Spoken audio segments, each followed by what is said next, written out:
السلام عليكم ورحمة الله وبركاته. حبايبي، أحلى متابعين في الدنيا، وحشتوني. بعتذر لكم عن التأخير لأني كنت تعبانة شوية. الحمد لله، قدر الله ما شاء فعل. النهاردة هعمل معاكم كيكة الشوكولاتة بصوص الشوكولاتة، وصفة سهلة وبسيطة، كبار وصغار بيحبوها وإن شاء الله تعجبكم. في المقادير أنا هعمل الكيكة بتاعتي كلها في الخلاط. نزلت بثلاث حبات من البيض زي ما انتم شايفين، 3 بيضات، عليهم معلقة من فانيليا دريم. انا بستخدم فانيليا دريم. زي ما انتم شايفين هنزل بكوباية كاملة من السكر حبيبات، وعليهم كوباية كاملة من الحليب. انا بستخدم نفس الكوباية المعيارية زي ما انتم شايفين، ونص كوباية من الزيت. يستحسن انه يكون زيت نباتي. وهنضربهم كلهم في الخلاط زي ما انتم شايفين كده حبايب قلبي. هنضرب الخليط بتاعنا من 3 ل4 دقايق لحد ما نحس انه تجانس كده مع بعضه. وصفة سهلة وبسيطة ومش هتاخد معانا وقت خالص، والنتيجة بجد حلوة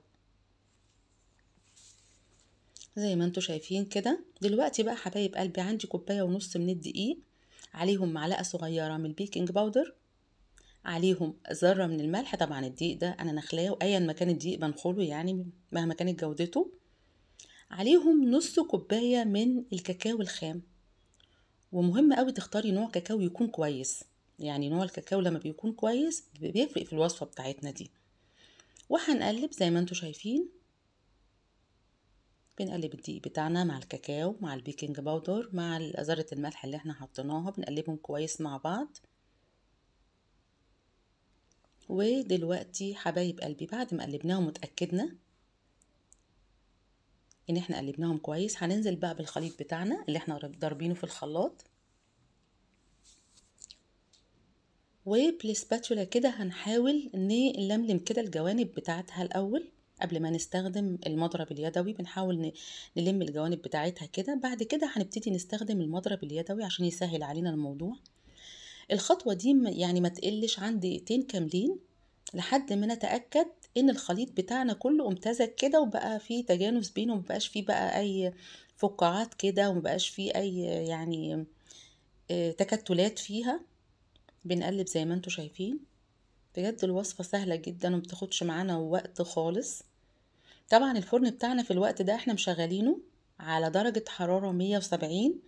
هي بتاخد حوالي نص ساعة، نص ساعة و5 دقايق، ده على حسب الفرن بتاعك.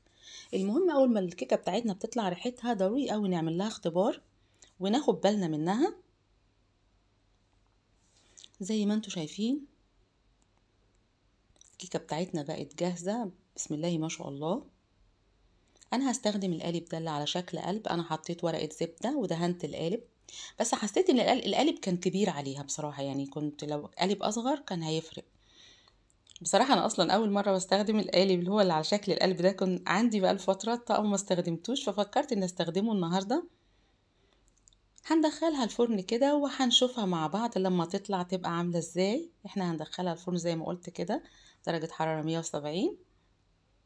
زي ما انتوا شايفين طلعت معانا بعد حوالي نص ساعة و5 دقايق من الفرن، بعد ما اختبرتها وتأكدت ان الكيكة بتاعتنا استوت.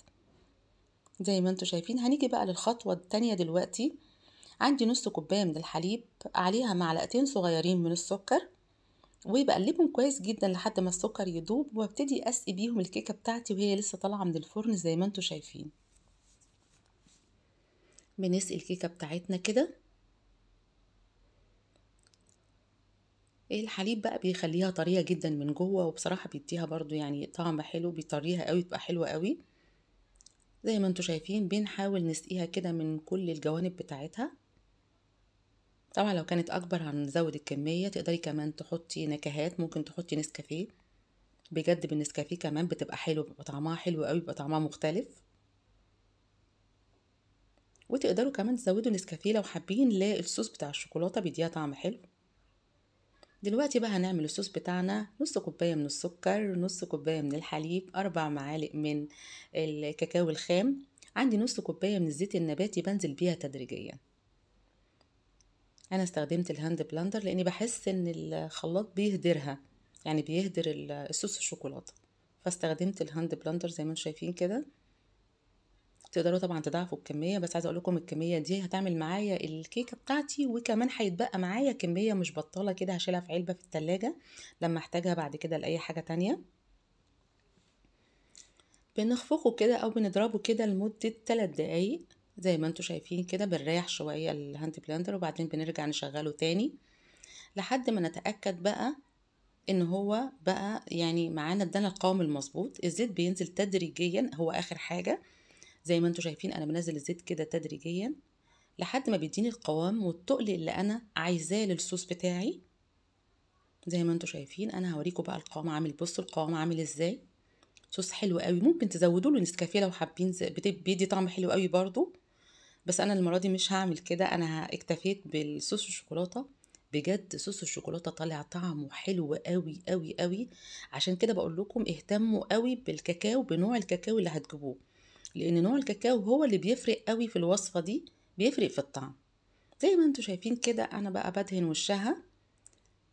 التزيين بقى ده اختياري بتاعكم، تقدروا تدهنوها بقى بصوص شوكولاته باي حاجه تانية انتوا حابينها. بس هي بجد حلوه قوي، صوص الشوكولاته طالع حلو يعني، مش مكلف وما خدش معانا وقت، وبجد طعمه حلو قوي مع الكيكه. زي ما انتوا شايفين كان عندي بقى شويه مكسرات كده، كان عندي بندق فنزلت بيها على وشها زي ما انتوا شايفين معايا حبايب قلبي. ودي كانت وصفتنا النهارده، بتمنى انها تعجبكم. يا ريت لو عجبتكم ما تبخلوش عليا بلايك، شير، اشتراك في القناه، واستنوني دايما في المطبخ مع سنة. بحبكم.